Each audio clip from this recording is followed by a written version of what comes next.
ಧರ್ಮಸ್ಥಳದ ನೇತ್ರಾವತಿ ನದಿಯಲ್ಲಿ ಮಲಿನ ಮಾಡಿದ್ದಾರೆ. ಕುಳೆ ಮತ್ತು ತಲೆಬುರುಡೆ ಚರ್ಮ ಎಲ್ಲ ಸಿಕ್ಕಿದೆ. ಗೋವಿನ ರುಂಡ ಮುಂಡ ಚರ್ಮ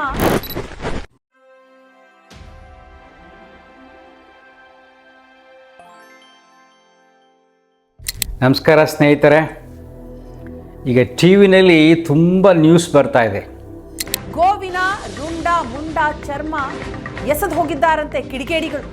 ಪವಿತ್ರ ನೇತ್ರಾವತಿ ನದಿ ಅಶುದ್ಧಕ್ಕೆ ನಿಜಕ್ಕೂ ಜಿಹಾದಿ ಷಡ್ಯಂತ್ರ ನಡೀತಾ ಇದೆಯಾ? ಧರ್ಮಸ್ಥಳದ ನೇತ್ರಾವತಿ ನದಿಯಲ್ಲಿ ಮಲಿನ ಮಾಡಿದ್ದಾರೆ. ದನಗಳ ಮೂಳೆ ಮತ್ತು ತಲೆಬುರುಡೆ ಚರ್ಮ ಎಲ್ಲ ಸಿಕ್ಕಿದೆ ಅಂತ ಒಂದು ಚಾನಲು. ಇನ್ನೊಂದು ಚಾನಲ್ನಲ್ಲಿ ಮಾಂಸನೇ ಹಾಕ್ಬಿಟ್ಟಿದ್ದಾರೆ, ರುಂಡ ಮುಂಡಗಳು ಬಿದ್ದಿವೆ. ಆ ದೊಡ್ಡ ನದಿಯಲ್ಲಿ ಬಿದ್ದಿರೋದು ಏನಕ್ಕಪ್ಪ ಅಂದರೆ ನೀರನ್ನು ಮಲಿನ ಮಾಡಿ ಆ ನೀರನ್ನು ತಗೊಂಡೋಗಿ ಧರ್ಮಸ್ಥಳದ ಮಂಜುನಾಥನ ಮೇಲೆ ಅಭಿಷೇಕ ಮಾಡ್ತಾರೆ, ಅದಕ್ಕೋಸ್ಕರ ಮಾಡಿದ್ದಾರೆ ಅನ್ನತಕ್ಕಂಥ ತಪ್ಪು ತಿಳುವಳಿಕೆಗಳನ್ನು ಬಿತ್ತುತ್ತಾ ಇದ್ದಾರೆ. ಇದು ಒಂದು ಮೋಸದ ಜಾಲ. ಜನರ ಭಾವನೆಗಳನ್ನು ಉಪಯೋಗಿಸ್ಕೊಂಡು ಅವರಲ್ಲಿ ದ್ವಂದ್ವಗಳನ್ನು ಕ್ರಿಯೇಟ್ ಮಾಡಿ ಮನಸ್ಸಿನಲ್ಲಿ ಯುದ್ಧಗಳನ್ನು ನಡಿಬೇಕು, ಆ ರೀತಿ ಮಾಡ್ತಾ ಇದ್ದಾರೆ. ಸ್ವಲ್ಪ ಸರಳವಾಗಿ ಯೋಚನೆ ಮಾಡೋಣ ನಾವು. ನೇತ್ರಾವತಿ ನದಿಯ ನೀರಿನಿಂದ ಧರ್ಮಸ್ಥಳದ ಮಂಜುನಾಥ ಮಲಿನವಾದರೆ, ದೇವರಿಗೆ ಕೋಪ ಬಂದರೆ ಅವನು ಏನು ಮಾಡ್ತಾನೆ ಅಂತ ಯೋಚನೆ ಮಾಡಿ. ಯಾಕೆ ಅಂದರೆ ನಾವೆಲ್ಲ ಟಿ ವಿನೆಲ್ಲ ನೋಡಿರ್ತೀವಲ್ವಾ, ರಾಜಕಾರಣಿಗಳು ಏನಾದರೂ ಒಂದು ಸುಳ್ಳು ಹೇಳಿದಾಗ, ಅವ್ನು ಮೋಸ ಮಾಡಿದಾಗ ಮಂಜುನಾಥನ ಸ್ವಾಮಿಯ ಮುಂದೆ ನಿಂತ್ಕೊಂಡು ಪ್ರಮಾಣ ಮಾಡಲಿ, ಆಣೆ ಮಾಡಲಿ ಅಂತ ಎಲ್ಲ ಚಾಲೆಂಜ್ ಆಗ್ತಾರೆ. ಕೆಲವು ರಾಜಕಾರಣಿಗಳು ಎದುರ್ಕೊಂಡು ಹೋಗೋದಿಲ್ಲ, ಕೆಲವು ರಾಜಕಾರಣಿಗಳು ನಾನು ಮಾಡಲ್ಲ ಅಂತಾರೆ. ಇದನ್ನೆಲ್ಲ ಕೇಳಿದಿರಲ್ವ ನೀವು? ಯಾಕೆ ಅವ್ರು ಆಣೆ ಮಾಡಲ್ಲ? ತಪ್ಪು ಮಾಡಿದ್ರೆ ನನಗೆ ಪನಿಷ್ಮೆಂಟ್ ಆಗುತ್ತೆ. ಇಂದಿನ ಕಾಲದಲ್ಲಿ ಒಂದು ಕೆಲವಾರು ನಂಬಿಕೆಗಳು ಹಾಗೇ ಬಂದ್ಬಿಟ್ಟಿದೆ. ಮೊದಲೆಲ್ಲ ಹೇಳ್ತಾಯಿದ್ರು, ಮಂಜುನಾಥ ಸ್ವಾಮಿ ಸನ್ನಿಧಿನಲ್ಲಿ ಒಂದು ಕಲ್ಲು ಎತ್ಕೊ ಬಂದುಬಿಟ್ರು ಕೂಡ ದಾರಿಯಲ್ಲಿ ಬರಬೇಕಾದ್ರೆ, ಬಸ್ ಬರಬೇಕಾದ್ರೆ ಮಧ್ಯೆ ಹಾವು ಬಂದ್ಬಿಡುತ್ತೆ ಅಂತ. ಯಾರಾದರೂ ಏನಾರು ಎತ್ಕೊಬಂದಿದ್ದೀರಾ, ಏನಾದ್ರು ಕದ್ದಿದ್ದೀರಾ ಅಂತ ನಮ್ಮ ಅಜ್ಜಿ ಕಥೆ ಹೇಳ್ತಾಯಿದ್ರು.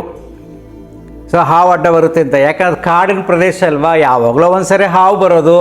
ಇದು ನೋಡಿರೋರು, ಬಸ್ ನಿಲ್ಲಿಸಿರೋರು, ಜನಕ್ಕೆ ಹಂಗಂತ ಹೇಳಿರೋರು, ಮೌಢ್ಯ ಬಿತ್ತಿರ್ತಾಯಿದ್ರು. ಈ ಎಲ್ಲ ನಂಬಿಕೆಗಳ ಆಧಾರದ ಮೇಲೆ ಸೊ ಧರ್ಮಸ್ಥಳದಲ್ಲಿ ಏನೇ ತಪ್ಪುಗಳನ್ನು ಮಾಡಿದ್ರೆ ನಿಮ್ಮ ಪನಿಷ್ಮೆಂಟ್ ಕೊಡ್ತಾರೆ ಅಂತಕ್ಕಂಥ ನಂಬಿಕೆ ಈಗಲೂ ಇದೆ. ರೀಸೆಂಟಾಗಿ ಒಬ್ಬರು ಅದೇ ರೀತಿ ಚಾಲೆಂಜ್ ಮಾಡಿದ್ರು, ಧರ್ಮಸ್ಥಳದ ಸನ್ನಿಧಾನದಲ್ಲಿ ಅವರು ಆಣೆ ಮಾಡಲಿ ಅಂತ.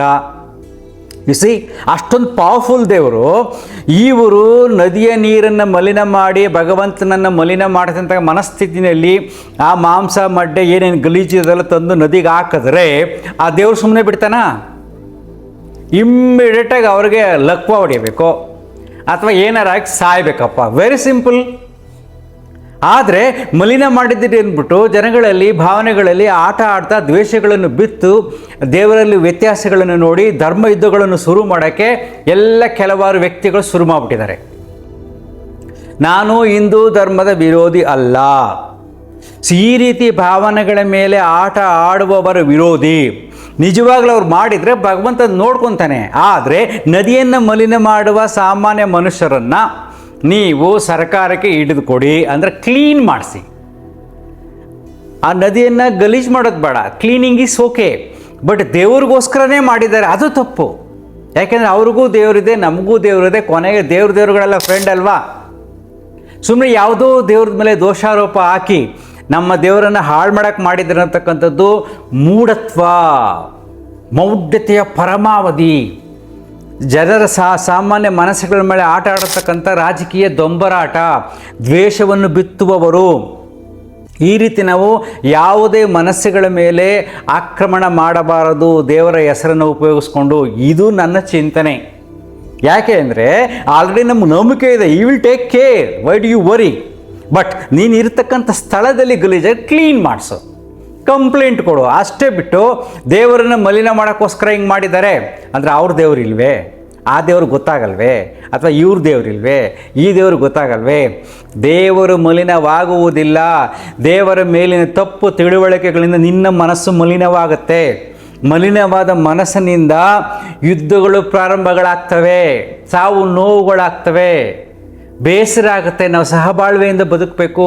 ಮನುಷ್ಯ ಮಾನವ ಧರ್ಮವನ್ನು ಈ ಜಗತ್ತಿನ ಮೇಲೆ ಸೃಷ್ಟಿ ಮಾಡಬೇಕು. ಇದೆಲ್ಲ ಸುಳ್ಳು ಕಥೆಗಳನ್ನೇ ಹೇಳಕ್ಕೆ ಹೋಗ್ಬೇಡಿ. ಯಾಕಂದರೆ ಟಿ ವಿನಲ್ಲಿ ನೋಡಿದ್ದೀನಿ, ಆಶ್ಚರ್ಯ ಆಗುತ್ತೆ. ದೊಡ್ಡ ನದಿನೇ ಮಲಿನ ಮಾಡಿ ದೇವರನ್ನು ಮಲಿನ ಮಾಡ್ತಾರೆ ಅಂತ ಹೋರಾಟ ಶುರುವಾಗಿದೆ. ಈ ರೀತಿ ಮಾಡಬೇಡಿ.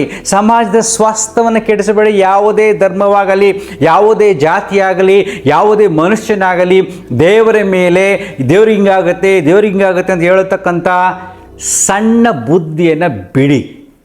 ನೀವು ಪ್ರಾರ್ಥನೆ ಮಾಡಿ, ಗಲೀಜಾದರೆ ಕ್ಲೀನ್ ಮಾಡಿಸಿ, ನೋ ಪ್ರಾಬ್ಲಮ್. ಮತ್ತು ರಾಜಕಾರಣಿಗಳ ಆಣೆ ಪ್ರಮಾಣ ಯಾರಾದರೂ ಹೋಗಿ ಆಣೆ ಮಾಡಿದಾರಾ? ಸುಮ್ಮನೆ ಡೈಲಾಗ್ ಹೊಡೆಯೋದು. ಮಾಡಲಿ ನೋಡೋಣ, ಸಾಧ್ಯ ಇಲ್ಲ.